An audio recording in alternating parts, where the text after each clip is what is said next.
I came across one quotation. The difference between ordinary and extraordinary is that little extra.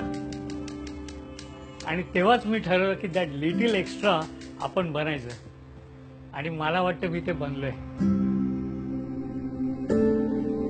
नमस्कार, मी चंद्रकांत गोविंद भिडे. 30 वर्ष मी स्टेनोटायपिस्ट म्हणून बँकेमध्ये काम केलं आणि गेली 50 वर्ष मी टायपरायटरवर पोर्ट्रेट्स, पिक्चर्स आणि चित्र काढत आहे. आणि हे माझं काढणं आता अव्याहत चालू आहे आणि हे असंच चालू राहणार.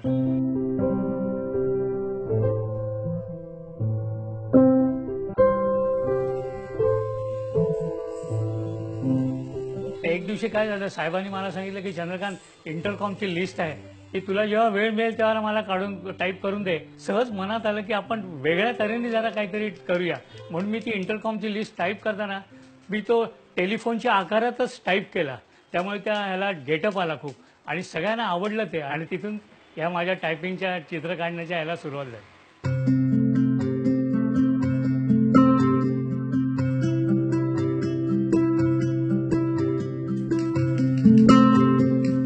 टाइपरायटर हे मशीन स्थिर आहे. ह्याच्यावर आपल्याला कागद फिरवायला लागतो आणि प्रत्येक वेळेला कागद फिरवताना म्हणजे अंडरलाईन, डॅश या चिन्हांचा वापर करून तो कागद फिरवून फिरवून मग ते चित्र काढायला लागतं. आपण टाईप केलं की टाइपरायटर पुढे जातो. तो पुढे जाऊन द्यायचा नाही, ओव्हरलॅप करायला एकावर एक ते स्ट्रोक आले पाहिजे. टाइपरायटरमध्ये जो रॉड आहे तो असा धरून ठेवायला लागतो.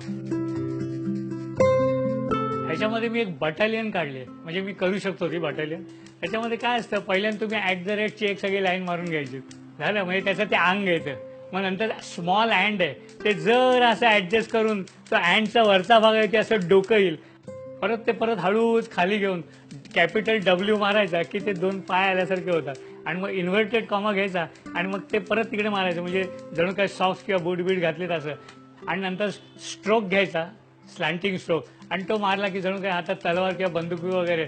आणि असं तेव्हा तुम्ही बघता तेव्हा असं वाटतं, अरे यार बटालियन मस्त दिसते ते. मी जेव्हा सचिन तेंडुलकरचं चित्र काढत होतो, जेव्हा सचिन यंग असताना, तर त्यावेळेला सचिनचे कुरळे केस होते. अरे म्हटलं आता हे कुरळे केस कसे काढायचे. पण तेवढ्यात मी बघितलं त्याच्यामध्ये @ एक खूण आहे. त्या च्या खुणेचा वापर करून ते एकमेकात घुसवून ते असं करून मग मी ते सचिनचं ते चित्र काढलं. आणि ते बघितल्यानंतर मग आपल्यालाच मजा वाटते, अरे त्याला कसं काय सुचलं, होऊन जातं असं काही. सचिनला एकदा वानखेड्यावर मी भेटलो होतो. Sachin was going through a bad patch. सचिनला म्हटलं, मी त्यांना म्हटलं मी असं आहे आणि मी तुमचं टाइपरायटरवर चित्र काढलंय. तर त्यांनी मग ते बघितलं, असं करून मला चांगलं आहे म्हणून असं करून सही करून दिली. तर मी त्यांना त्यावेळेला म्हटलं की Sachin, you are going through a bad patch.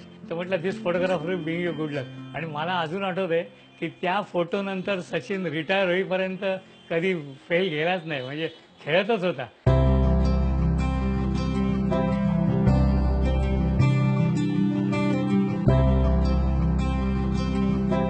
एक दिवशी एक्झिबिशनच्या उद्घाटनाला मारिओ स्वतः आले आणि त्यांनी एक्झिबिशन बघितलं आणि ते जाम खुश झाले. मला म्हणाले, lot of efforts you have taken for this. आणि त्याच्यावर मग त्यांनी मारिओ असं टायपिंग करतायत असं दाखवलंय आणि त्याच्यात असं त्यांना घाम फुटलाय आणि only Bhide can draw with the typewriter असं करून त्यांनी ते लिहिलं.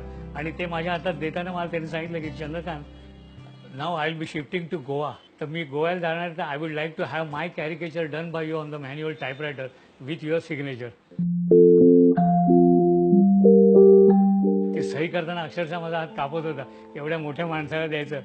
मारिओनी माझं पहिलं प्रदर्शनाचं उद्घाटन केलं आणि नंतर मग मी माझं दुसरं एक्झिबिशन केलं. अशी जवळजवळ माझी 12 एक्झिबिशन सोलो झाली, म्हणजे एकट्याची.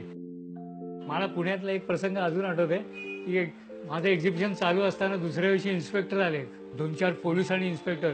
मी म्हटलं बापरे, काय माझ्या ते चित्र हल्ली आजकाल तुम्हाला माहिती आहे, चित्र ही आवडली नाहीत कोणाला की लोक लगेच बंद करा अमुक. तर ते झालं की काय, ते बघून वगैरे आले आणि मला म्हणाले, तुम्ही चंद्रकांत भिडे का.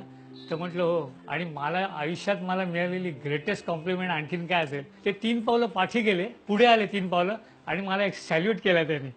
दिस salute is to your art. ह्या सगळ्या लोकांच्या प्रतिक्रिया किंवा त्यांनी दिलेलं हे कौतुक आहे, त्याच्यामुळे आम्हाला प्रेरणा मिळते. 1967 साली जेव्हा मी युनियन बँकेत जॉईन झालो, तर जॉईन झाल्यानंतर 2-3 महिन्यातच मला हा नवीन टाइपरायटर मिळाला.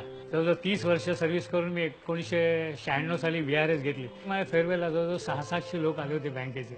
एवढे लोक माझ्यासारख्या एखाद्या टायपिस्ट क्लार्कच्या फेअरवेलला येतात आणि चेअरमन बँकेचा प्रिसाइड ओव्हर करतो म्हणजे. आणि मग त्यांनी भाषण करताना सांगितलं की I will B missing one of the most important person in my life, my Chandrakant. And yesterday he met me and he made a small request that he would like to purchase typewriter which he is using for so many years. But our Johnny says nothing doing, we cannot sell because it's a government property. What rubbish! I am allowing to purchase this typewriter, Chandrakant, for 1 rupee. So almost it was gifted to me. मला वाटतं माझ्या आयुष्यात मला मिळालेली greatest gift आहे तो माझा हा टाईपरायटर.